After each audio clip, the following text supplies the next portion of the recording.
Joe Biden did refer to them as a bombing. I want to bring in CNN's national security analyst, Peter Bergen.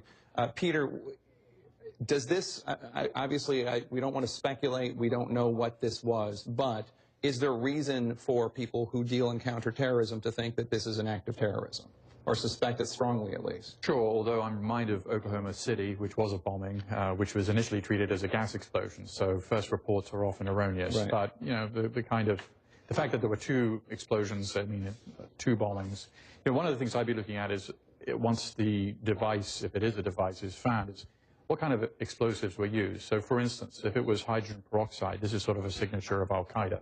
If it was more conventional explosives, which are much harder to get hold of now, that might be some other kind of right-wing extremists. And we've seen a number of failed bombing attempts by Al-Qaeda using bombs, Najib al-Azazi and, for instance, Manhattan subway in 2009, Faisal Shahzad in Times Square in 2010, the attempt to bring down the Northwest Flight 253 over Detroit in 2009. But we've also seen other extremist groups, right-wing groups, attacking, for instance, trying to attack the Martin Luther King parade in Oregon in 2010. So if it is a device of some kind, you know, we should leap to conclusions about where it's coming from in terms of a political persuasion, and the kind of device will indicate, I think, if it has any links to Al-Qaeda.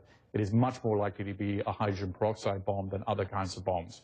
Basically, the reason for that is hydrogen peroxide is relatively easy to accumulate, whereas, let's say, if you go out and you buy something for a fertilizer bomb, you're going to attract a lot of law enforcement attention at this point. I also